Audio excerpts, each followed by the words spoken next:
I got this question from this youngster who asked me, "Hey man, how is it your life is so amazing? You get up excited and happy. You're doing what you love and you're making money doing what you're passionate about. Please tell me." He was sincere.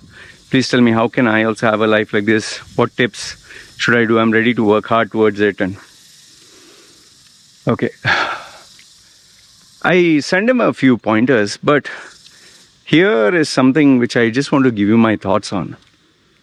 It's not like I get up every day, yeah, another day, wow, and I go outside and yes, and this is life, and that's not how life is. Yeah, I get up like every other normal person. Like you just wake up, open your eyes, and another day. And then obviously you have your agenda for the day. But the only difference between my life and most of the people's lives is I work for myself, other people work for others. I call the shots, I choose what I want to do, I plan out my schedule. Like now I'm making these videos, I can make 2 videos, 5 videos, or I can choose not to make a video. If I want, I can take my wife and baby and go out for a dinner. I can take a holiday for a month. So that freedom is there. That freedom is there. And the reason for this is, today I have managed to earn not so much, but substantially enough where I can live a happy life.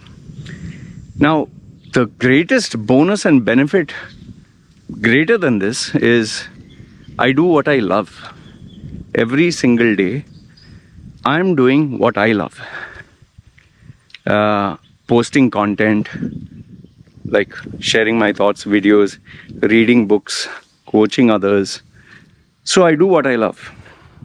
Now, does that mean that this is a perfect life? Absolutely not. Does it mean that I'm minting money left, right? No, there are a lot of other jobs that pay so much more. In fact, I have been offered job offers by wealthy, not every month or day or week, or time to time I get offers from wealthy individuals who say, "Loy, I would, we can have a partnership. So and so can be the terms, or we are open to discussion. This is the investment. What do you think we can do?" However, I've chosen to focus on my own brand for now. I don't know about the future. And the money has been really good. But like I always tell people, there is no free lunch. There's no free lunch. There's never easy money. If you accept big money, there are big roles and responsibilities. Okay? And obviously, there's an opportunity cost. If I start focusing on something else has to die out. If I allocate time for something else, I have to kill time for something else. And then, obviously, when you're in a partnership, you have to consider the feelings, emotions, of the other person. You can't just ignore. Today, I can do whatever I like. Now, here's the big challenge. What if you can't do what you love?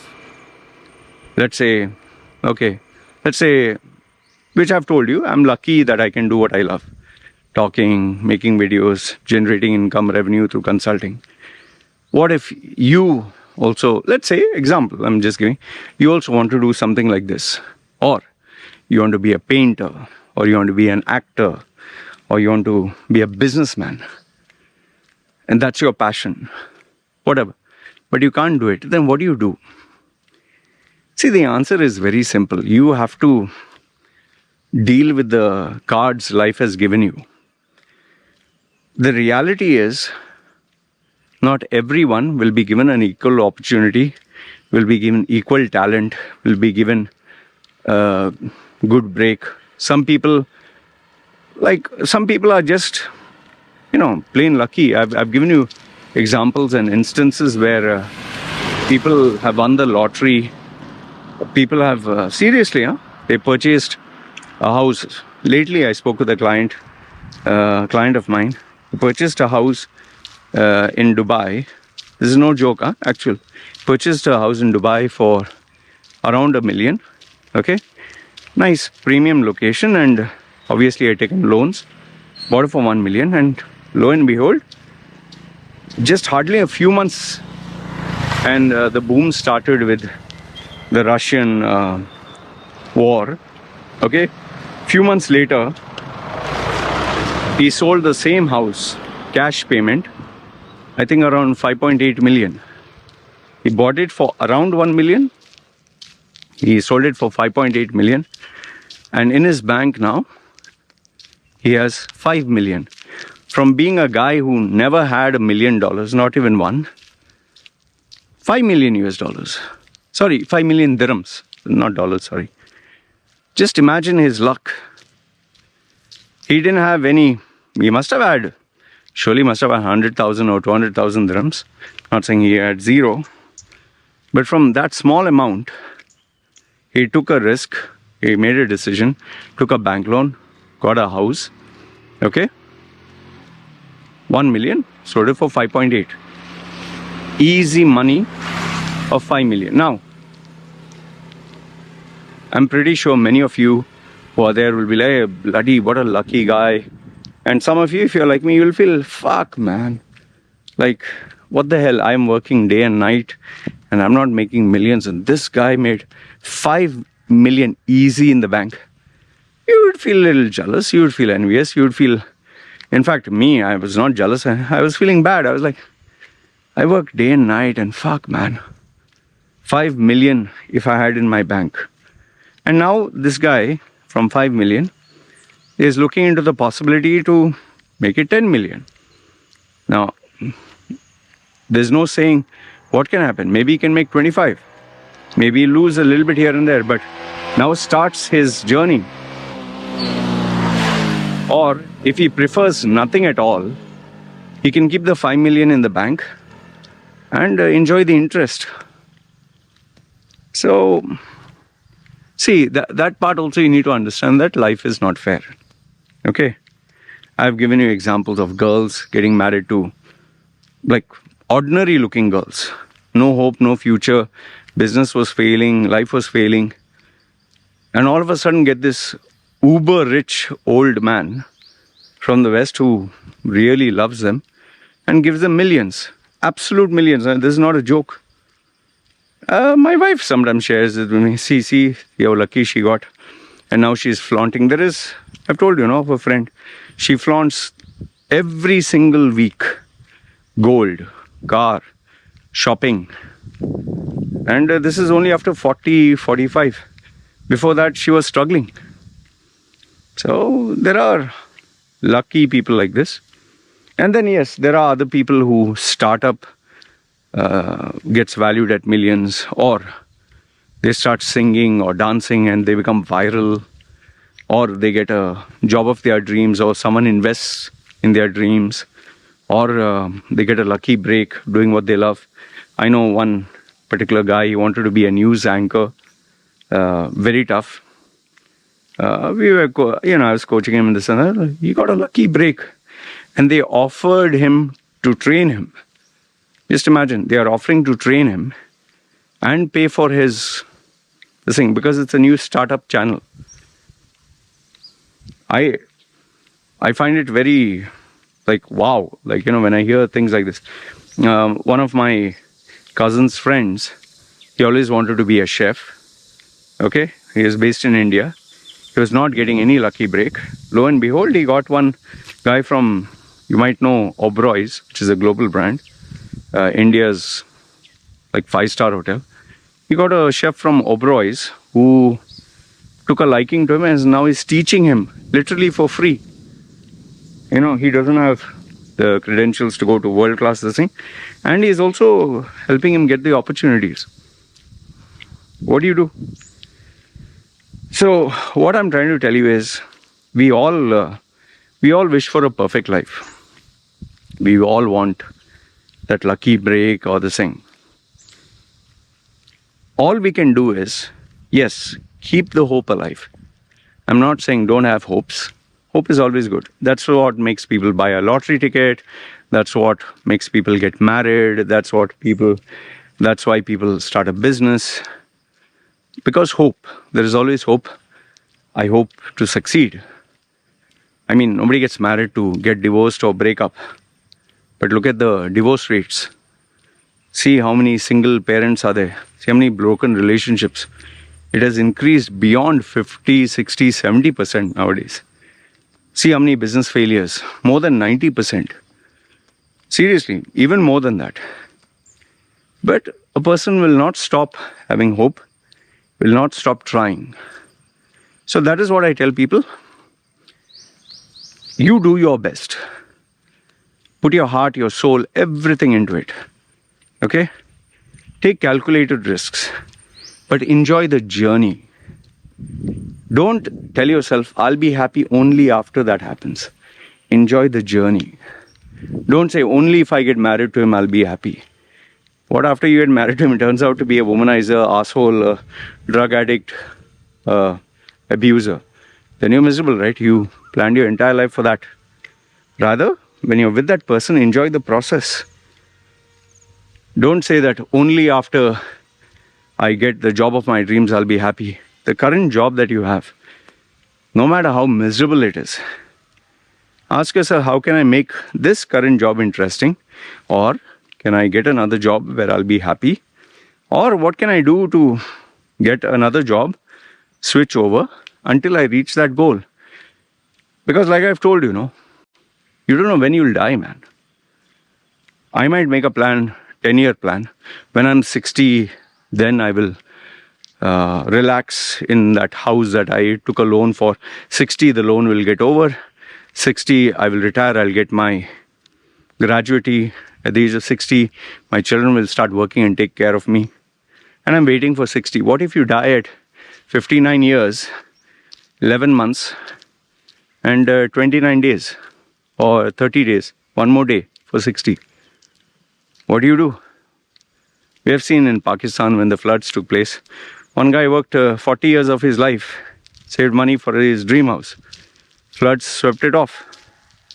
There are people who waiting for their gratuity. It happened in UAE. B.R. Shetty's company shut down. They lost their gratuity. There are people who waited for the spouses to spend time together, children go. One of them died. I'm not saying bad things will happen, but the possibility is very high. In my own family, how many uncles and aunts ended up getting diabetes, blood pressure, stroke, health issues, and whatever plans they had completely derailed. Whatever savings they had kept for years and years and years, all that money is now going for their medical treatment and old age. And so my message to you is, please enjoy the journey. Keep your hopes alive. Work your ass off. Be obsessed about your goal. Okay? Yes, it's okay to be envious and jealous of other people's success and hope that you can replicate it. But enjoy that journey until you achieve what you want. Because remember, anyone who tells you the destination is what matters, man, our destination in the end is 6 feet in the ground. Okay? That is our final destination. Our destination is not that goal. We might keep that as our final destination, but life has a different final destination for us, and those of you who are spiritual will believe, no, our final destination is with God. Fine. Heaven or hell or whatever. But like I always tell you, enjoy the journey. So, even for me, if you ask me, an ideal life would be having, let's say, $100 million in the bank. Okay? Ideal life. Or $10 million in the bank. And not being bothered about getting a customer or client, but having that kind of money, making videos, coaching, consulting clients, working as normal. And then obviously get a house and property for the wife. Make sure that saved some money in a fixed deposit for the baby, okay? And for me and my wife, old age. If you're sick or something, finished. What else? So, sadly, that's only in the perfect life. But given that I don't live a perfect life, I continue doing what I love doing, which was what I told you, videos and coaching, consulting, walking, reading, playing games, spending time with the family, eating out, doing small things. Okay, that's the everyday thing. And yes, of course, earning to pay the bills. Okay? So, hope is there, 10 million. That's a goal. That's hopefully there. Like they say, inshallah. The rest of the other things you do. And I did the same when I was working for jobs I didn't like. I was a waiter, I was a cleaner, I was a bellboy, they call it domestic engineer in Dublin, Ireland. I used to even have to make sure the toilets were clean. Thankfully, it was not like that typical Indian toilets. It was a almost empty theater with perfect cleanliness. So, I had days where I was poor, no food to eat and all that. But I still try to make it enjoyable. No? When I didn't have money to buy a book to read, I would stand at the bookshop and read. Those were the pre-internet days. When I didn't have friends, I would just, go by myself, alone, somewhere. If I couldn't eat in an expensive restaurant, it's simple. If I couldn't eat in even a cafeteria, I would prepare coca noodles. That's life, no? So enjoy the process. Enjoy the process. We have just one life. Stop looking at social media and other people's lives. Yes, you can use that as an inspiration. But do the best with what you have and what you can. Like W. Mitchell, very powerful speaker. If you want, I can tell you more about him. You can comment down below. I'll make a separate video. His message is, it's not what happens to you. It's what you do with what happens to you. He went through a lot of tragedy. And he still found happiness. There are many such stories where people do the best of what they can. So I hope you got the message, and let me know you agree, disagree. What do you think? Let me know your thoughts in the comments below. Alright? This is what I told him. This is what I'm telling you. Guys, take care. It's me signing off. Ciao.